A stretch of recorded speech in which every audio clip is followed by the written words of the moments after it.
Okay. The design of this chapter seems to be to encourage and strengthen the poor saints and oppressed Christians who apparently have been the recipients of ill treatment from wealthy people. That's how it starts off. James touched on this topic earlier in chapter 2 when he said, listen, if we have people coming in, and in the King James it says wearing gay apparel, and you have another person come in and you're treating the person in the nice clothes better than you treat the others, preferentially, don't do it. So after first criticizing the rich, James then in chapter 5 exhorts those who were suffering under these wrongs. And he was telling them, listen, exercise patience. As we read on, it's interesting to what he appeals to as a means to encourage them. He says, listen, you guys are struggling under this oppression. It's coming at you. Use patience, and the hope of the Lord coming soon is what you want to look to. And he repeats this 5 times in this chapter. So he seriously believed that that was the case. He appeals to his method of encouragement, and which is fitting since it is the final words that he's delivering to them. And the epistle was composed toward the end of the age. And so as we get to those passages, we'll point them out. After this approach, he reminds the readers that they need to control their tongues again. He has touched on this 3 or 4 times about controlling our tongues, something I can certainly work on. And apparently they were impatiently beginning to express themselves against the ill treatment that they're receiving. And maybe even speaking curses on those who were oppressing them. And James is exhorting them, control your tempers, confine your conversations and the words you say to yea, yea, and nay, nay, nay, almost. He doesn't say that, but it's like to affirmative and to denials. And then he speaks of those, he talks later on in the chapter of those who are sick and afflicted, calling the elders and talking to pray about them, or pray over them. And then he finishes the chapter up, and that finishes up the epistle. So let's read the first 6 verses. He says, "Go to now, you rich men, weep and howl for your miseries that shall come upon you. Your riches are corrupted, and your garments are moth-eaten. Your gold and silver is cankered, and the rust of them shall be a witness against you, and shall eat your flesh as it were fire. You have heaped treasure together for the last days. Behold, the hire of the laborers who have reaped down your fields, which is of you kept back by fraud, crieth. And the cries of them which have reaped are entered into the ears of the Lord of the Sabbath. You have lived in pleasure on the earth and have been wanton. You have nourished your hearts as in a day of slaughter. You have condemned and killed the just, and he does not resist you." I don't even know if we're going to get to 6. So that is a heavy, heavy thing to lay out. He's been kind of tiptoeing around really, but now in this final chapter, he's throwing down. So go back to verse 1.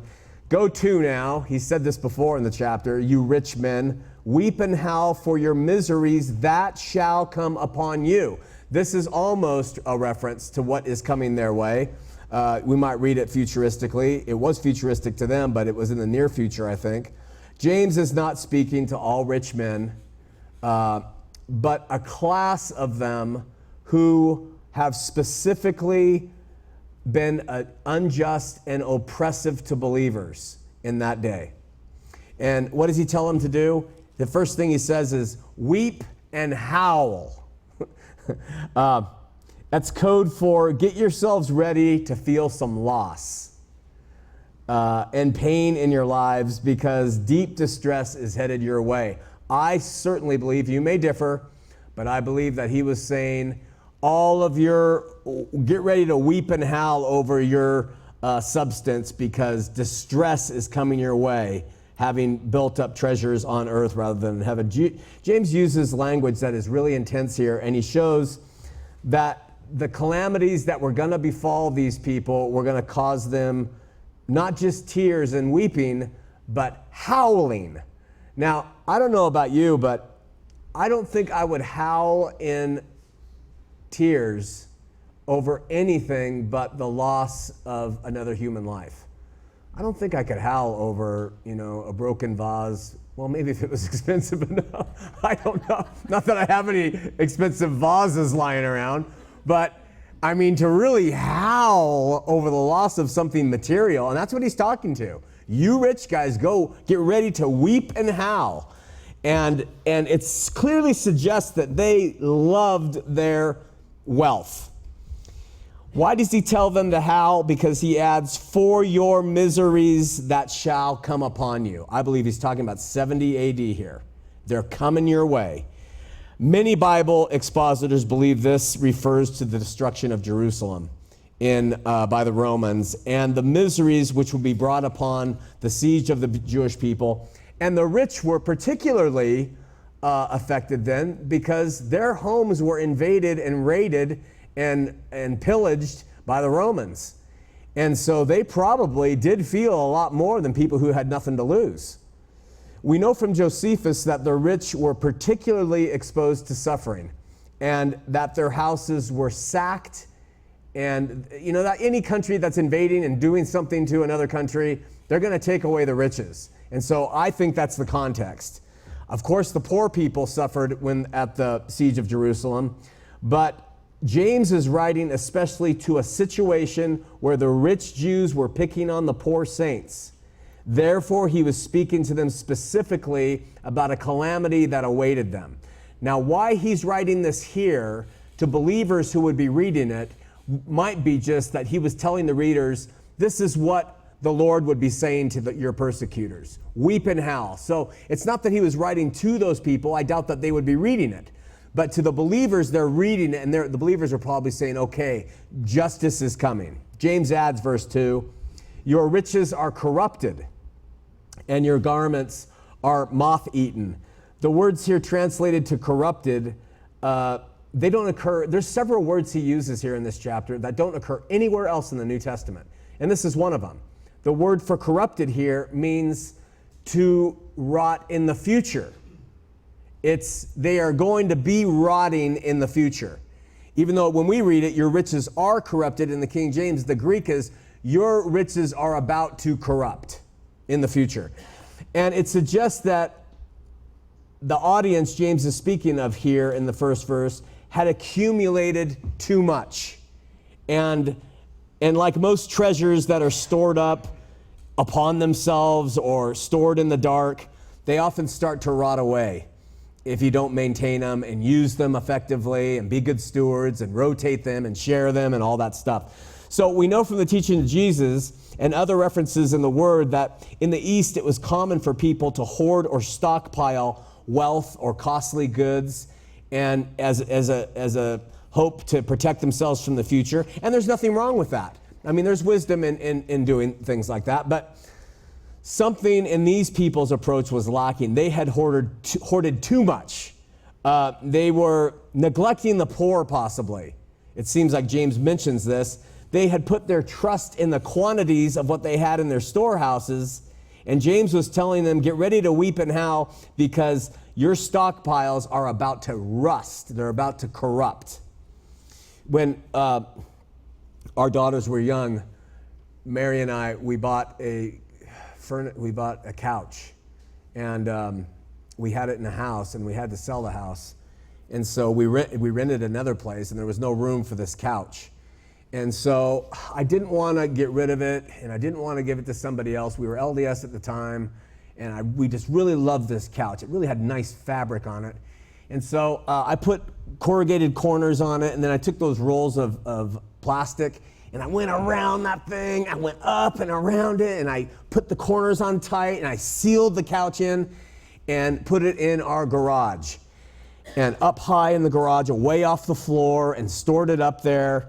And a couple of years later, I decided to clean out the garage, which had amassed just so much garbage and junk.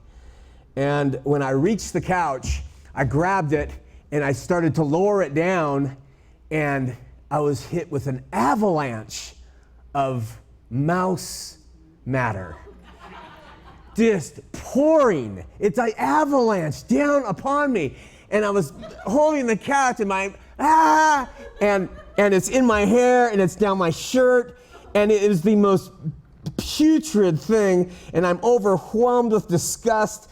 And then I feel 9 or 10 pink bodies in my shirt, roiling around under the shirt, and I am screaming everything I can scream. Our dog ran in and started licking the bodies up, taking them out to the lawn and playing with them. It was so utterly disgusting.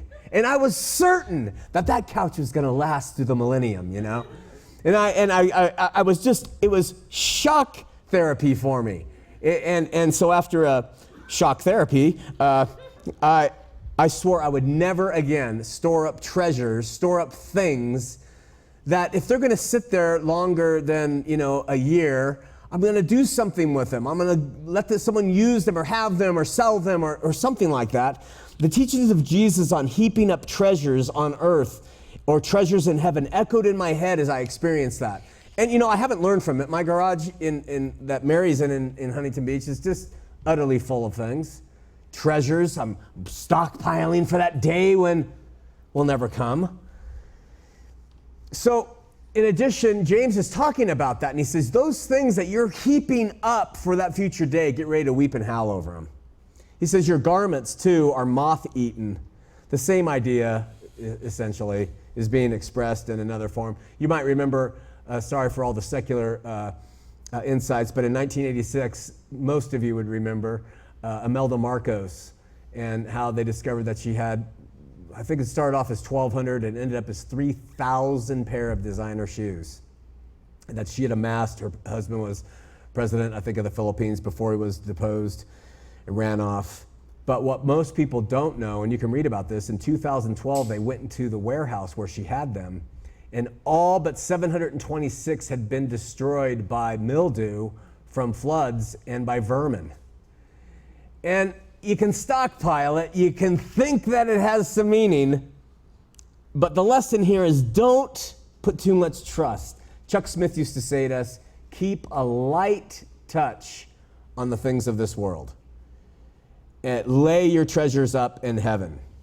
So really throwing down, James continues in verse 3. He's already said some strong stuff, and he says, your gold and silver is cankered, and the rust of them shall be a witness against you, and shall eat your flesh as it were fire.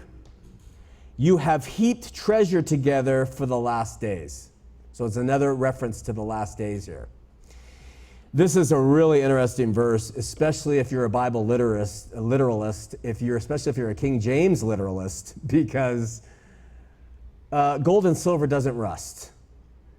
And that's not like a wrong term. That's the term that would be used. But it doesn't rust. It tarnishes.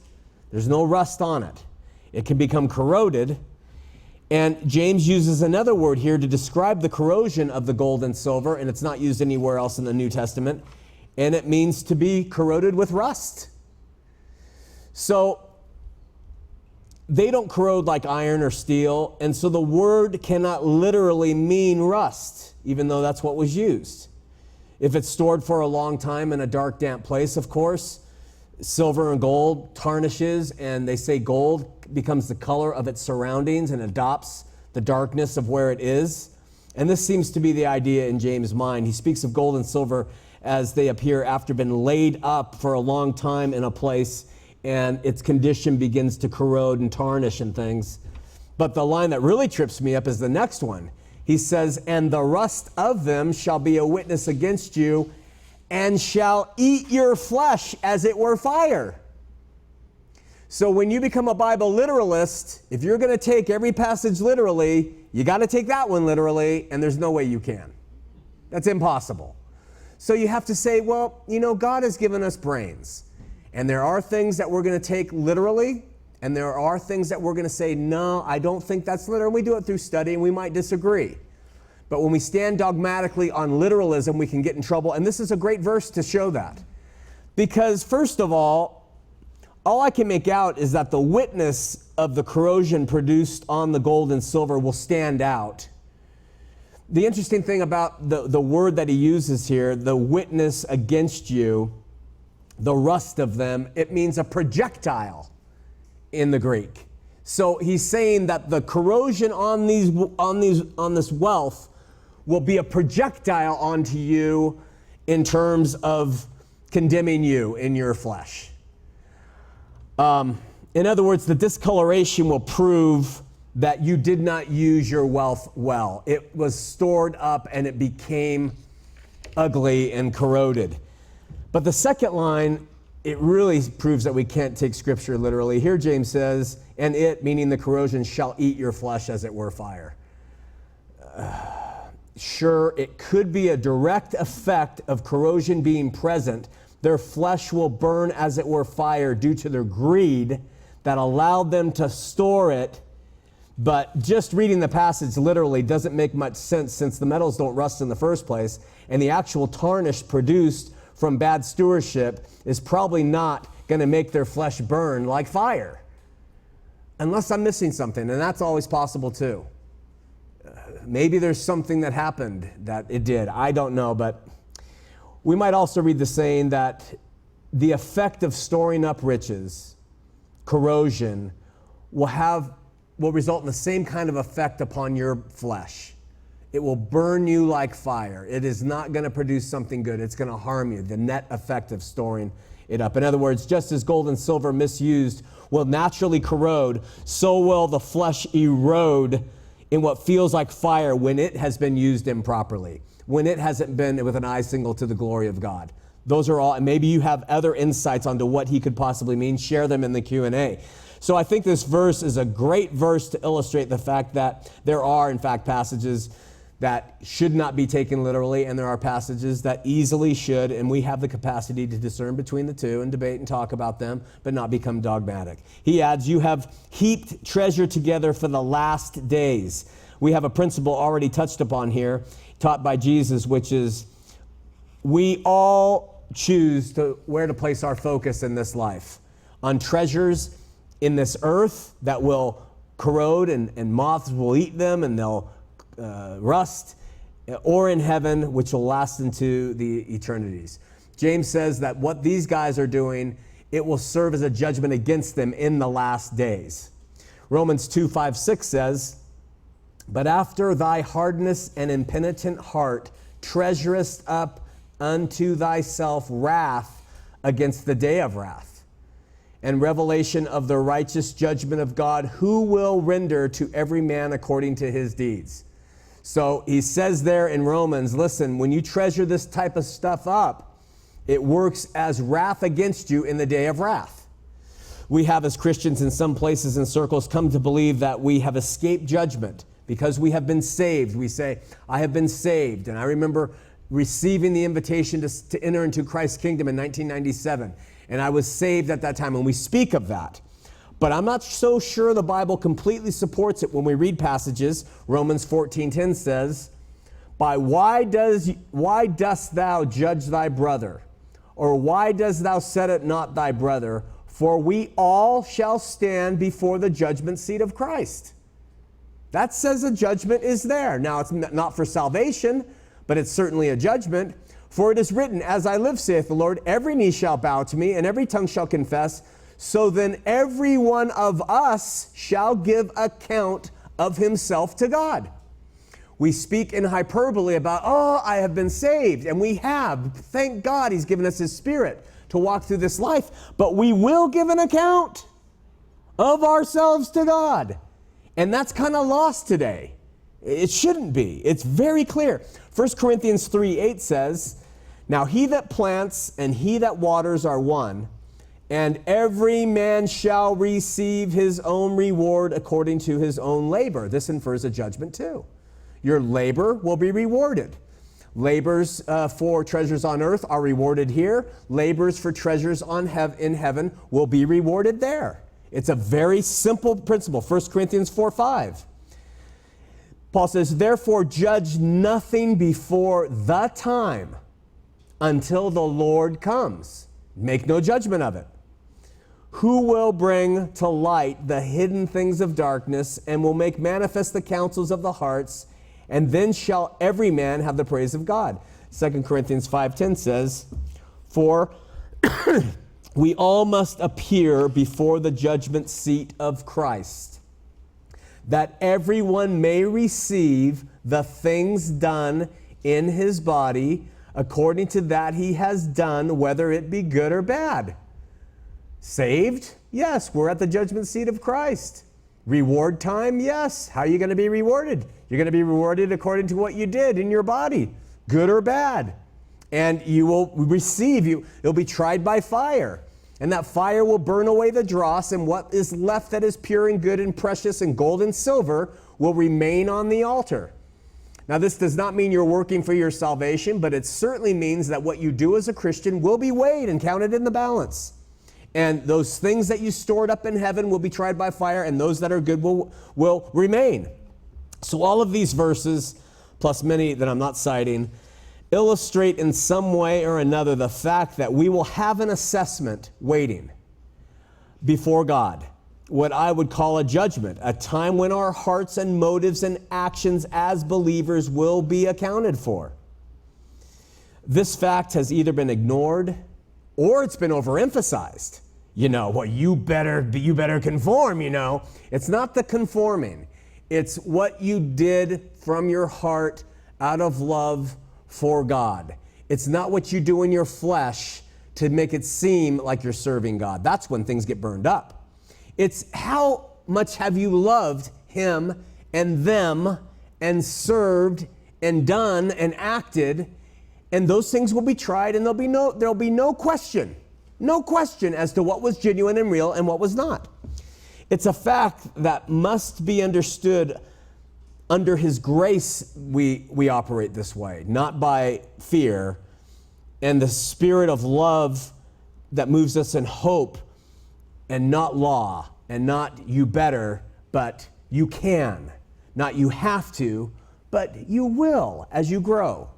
And that's such an important thing, but we can't discount it altogether, and we can't be too heavy-handed on it. We just have to say it's definitely a biblical principle. James seems to be saying that those who treasure up material wealth here in this situation will be surprised to discover that the mass of wealth that they have collected actually works against them in judgment, not for them. That when someone dies and leaves behind the mass will then be heaped up, and it will work against them in judgment day, not for them. One, it will be according to Scripture and taking it contextually. How the wealth was obtained, I'm sure, will be judged. 2, what we did with it once it was obtained. And 3, what our heart was toward God and others in the presence of all that we have obtained. All of those factors are going to play in. And looking at the responsibility that comes with affluence, most of us ought to pray for poverty, right? I mean, it's a responsibility. It is something that is in your hands, and it's up to you. Like everything is with us in God. It's up to you, but there will be an assessment. So James continues now, and he addresses the unjust practices these rich at this time employed to obtain their wealth. And this is what he says in verse 4. Behold, the hire of the laborers who have reaped down your fields. So this is an agrarian community. He says, you have hired laborers to go and work for you. Okay, the hire of your laborers who have reaped down your fields, which is of you kept back by fraud. The hire, you didn't give it to them. You kept it back and treated them fraudulently. Cries. He says, and the cries of them which have reaped are entered into the ears of the Lord of the Sabbath. In the previous verses, the form of the sin James levels at them is that they had hoarded their property to the point that it was corroding and they hadn't used it with good stewardship. Now he stated another way that they were guilty. They had treated those who had labored for them and cultivated their wealth badly. And they did it in withholding from them what was deserving them. Because James uses the imagery of farm workers, they have reaped in your fields. It doesn't exclude us who work or labor for others and who have been cheated in some other way or some other form of business. I personally think that the application speaks to the entire spectrum. It speaks to slaves under masters. The master will be accountable to how he treated the slaves when slavery has been part of our economy. It works all the way up to the CEO of major corporations and how they treated those who are reaping on behalf of the bottom line and the shareholders. The Greek word here is defrauded, is what James uses, and he says, you have taken those people who have reaped your fields and you've defrauded them. Essentially, it means that someone has worked and is due pay, but the one who owes them doesn't give it to them. And this is an extremely controversial topic, especially in capitalistic societies. Because I am a liberal by nature, which some of you may not realize, but I have studied Edwin von Mises, who's a guy who is a proponent of capitalism, and I've read him and I appreciate much of what he says. And I've also at the same time studied Marx and Engels. As a stockbroker, I spent a lot of time reading Marx and Engels and the evils and the good that they proposed. And I could probably talk for no short period of time about the differences between capitalism and the capitalistic economies and communism and the evils and the good and the socialism and all the things that play into all of this, and could make a pretty good case for almost all of us being guilty in one way or another of not giving to our employer what is due them, or not giving to our employees what are due them. I mean, if we really sit down and start talking about it, we will find that we all are probably guilty in one way or another of fraud, either to us as employees, to our employer, or if we are employers, to those who are below us. Pretty convicting if you sit and really look at it. James is saying you're not going to be able to escape the judgment of that one. And I don't think we will either when it comes down to it. Capitalizing on things is human nature, even when it appears that we are being benevolent. Because of this, the subject is really complex. So let's step away from all the nuance of capitalism, and let's just look at what Scripture has to say in general about practices of money with other people. And Scripture's full of paradox with this. Stripping away Marxist emotionalism and capitalistic rationalization, which has to be stripped away to have just a regular conversation about it, I think we can sort of grab all the various spokes that lead to that hub of being a fair employer or a fair employee. We can take all the spokes from the Bible and suggest these points. And you may add, it's immoral to take advantage of a desperate situation a person is in through employment, speaking of widows and orphans primarily, as a means to line our pocket. In other words, because a man is illegal, we ought not pay him less than we would a normal citizen. The other side of the coin is we ought to also tax his income and make it applicable to Social Security and Medicare. So it becomes very political. But just because somebody is in a lesser state, the Bible says it's immoral for us to prey upon that condition.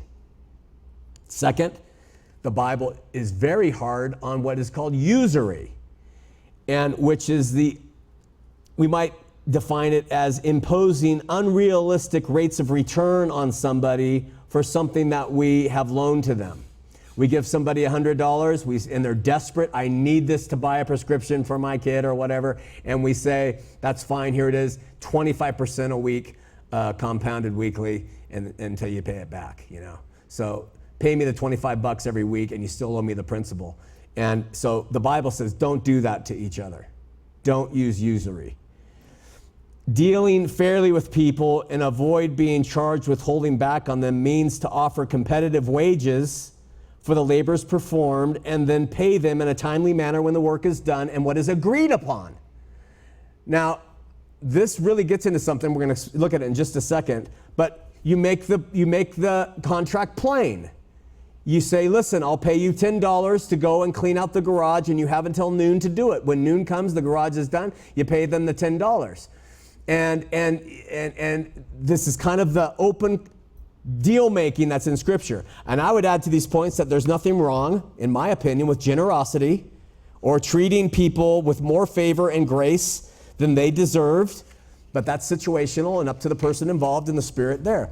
And then finally, if a person who employs these practices or avoids these practices becomes wealthy in the process, that this is the benefit of having the capital to have a business and to own or oversee the business in the first place, and they cannot be deemed evil because they become rich.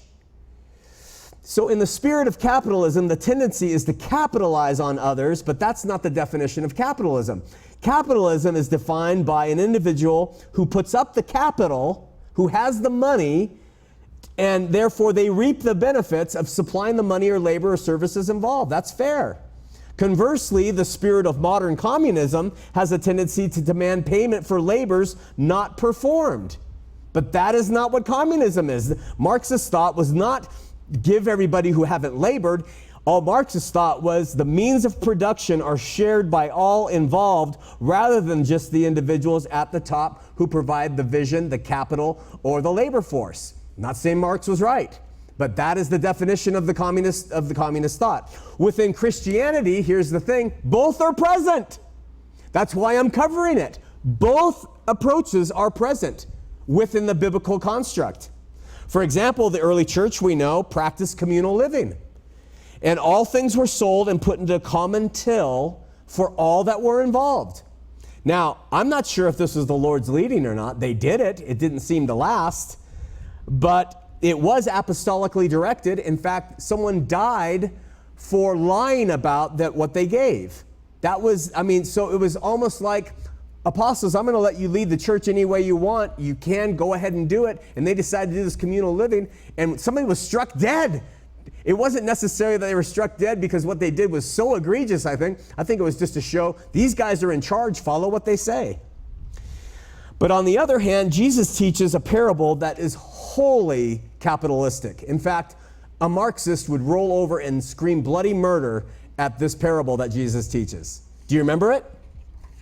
It's not about labor practices. It has spiritual application to when people enter into heaven. But this is what it is. It says in Matthew, "For the kingdom of heaven is likened to a man that is a householder, which went out early into the morning to hire laborers into his vineyard. And when he had agreed with the laborers for a penny a day, he sent them into his vineyard." This is early in the morning. Go and work, a penny a day. "And when he went out the third hour and saw others standing idle in the marketplace, he said to them, 'Go ye also into the vineyard, and whatsoever is right I will give you.' And they went their way." We could talk about this parable. It's really fascinating, but don't have time. "And he went out about the 6th and 9th hour and did likewise. And about the 11th hour he went out and found others standing idle and said unto them, 'Why stand you here all day idle?'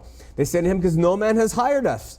He says to them, 'Go you also into the vineyard, and whatsoever is right, that you shall receive.' And so when even was come," remember that line, he said, whatever's right, you're going to get. Whatever's right, okay? "And so when evening was come, the Lord of the vineyard said unto the servant, 'Call the laborers, bring them all in, the guys who have been there from the morning all the way to the very last hour, and give them their hire, beginning from the last who were hired,'" the 11 o'clock guys, 11 o'clock p.m., all the way down to the first. "And when they came to that, they were hired about the 11th hour, they received every man a penny. But when the first came," the guys who came in the morning, "they supposed that they should have received more." Now again, this is a parable on salvation. But still, "And likewise they received every man a penny. And when they had received it, they murmured against the goodman of the house, saying, These last have wrought but 1 hour." These guys came in when there was 1 hour left, "and you have made them equal unto us," a picture of the house of Israel and Gentiles, "which have borne the burden and heat of the day. But he answered unto them and said, Friend, I do thee no wrong. Did not thou agree with me for a penny? Take that is thine and go thy way. I will give unto this last even as unto thee." Listen to this line. "Is it not lawful for me to do what I will with mine own? Is thine eye evil because I am good? So the last shall be first, and the first, and so the last shall be first, and the first last, and many are called and few are chosen." Of course, the Marxists would go crazy reading that. Give me a break, or even a capitalist would too. It's a really odd picture, but Jesus justifies it. Well, I can do what is good. We agreed. So James seems to be telling a different story than the parable just cited. He speaks of a man who owned a vineyard and went out and preyed upon the desperate, agreeing to pay them for a penny a day, but only gave them half a penny when it was done. This is the difference. Or he promised to pay them a penny at the end of the day, and he pays them 6 months later. He's used them. He's defrauded them. And then he retired to his home where he sits on piles of money that are corroding. That's the picture James is giving. I know it's taken a long time, but there's a lot to kind of consider when we talk about it. Those who were victims of this, James said, cried, and the cries of them which reaped are entered into the ears of the Lord of the Sabbath. Throughout the world and since the beginning of time, the oppressed, having no other recourse under the sun, have pleaded with God for justice. They can't do anything else. They don't have any political power, no buying power, no any power. So they have pleaded to God, and he hears them all. In Exodus 22, 23, 24, it says, if thou afflict them in any wise, and they cry at all unto me, I will surely hear their cry. And my wrath shall wax hot, and I will kill you with the sword, and your wives shall be widows, and your children fatherless.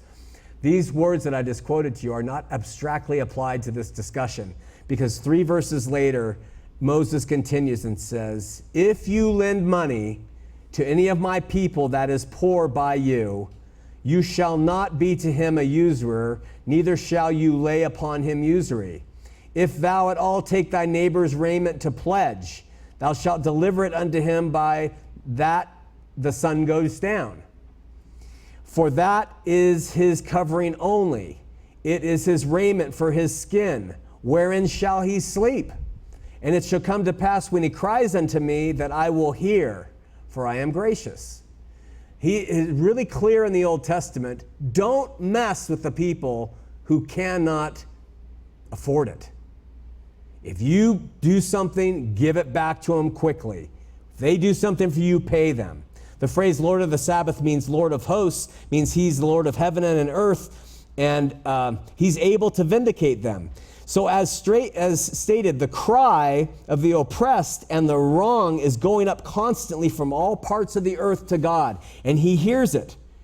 And in his own time, he comes forth to vindicate the oppressed and to punish the oppressor. He is just. James continues, verse 5, says to them, you have lived in pleasure on earth and been wanton.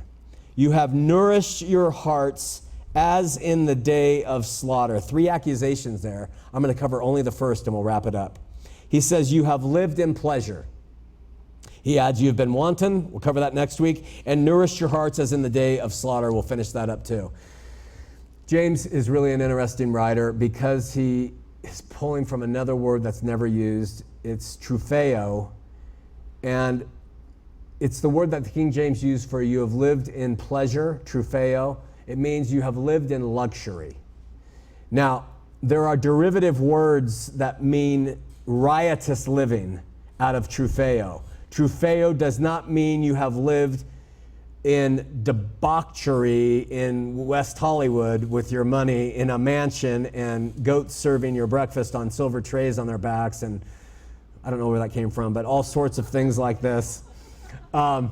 He's not talking about that, and he's not talking about being comfortable because of all the opulence. It simply means trupheo in luxury. I don't know how to define that. We first have to ask, is it unchristian-like to live in luxury? According to Scripture, we have to ask, what does it look like to live in luxury? I mean, if we compare ourselves in America to the rest of the world, we all live in luxury. All of us. So, I mean, and there's so many different levels of what luxury could be. It doesn't mean in decadence. It means surrounded by ease and luxury. And again, we've talked about there are wealthy people in the Old Testament and the New who have done great things. So it's not that. The contextual implication here is that a person has been bathed in so much ease they have no problem letting those who labor around them to struggle for existence. That seems to be the context. Jesus gives us a stark parable in Luke chapter 16, beginning at 19. Listen really closely to what he says in Luke 16, verse 19, how he describes the characters of his parable. There was a certain rich man, he can say anything he wants in his parable, which was clothed in purple and fine linen and fared sumptuously every day. That's all he says. How he dressed, he was in fine linen and purple, and he fared sumptuously, that's such a delicious word, every day. That's all Jesus says in his parable. He doesn't say he was grabbing his neighbor's wife. He doesn't say that he was putting usury upon people. He gives no other thing except that. By comparison, he introduces us another character. And he says, and there was a certain beggar named Lazarus, which was laid at his gate. So Lazarus was taken by people and laid at the man's gate, which was laid at his gate, full of sores. Could also mean he laid there himself against the gate, full of sores, desiring to be fed with the crumbs which fell from the rich man's table. The word desiring in the Greek means he wanted it, but it didn't happen. He desired that he would get the crumbs from the rich man's table, but it never happened. And for some reason, Jesus adds, moreover, the dogs came and licked his sores. That's such an interesting thing to add to that. Does it mean the dog had more compassion on Lazarus than the rich man? It could. It's a really interesting line.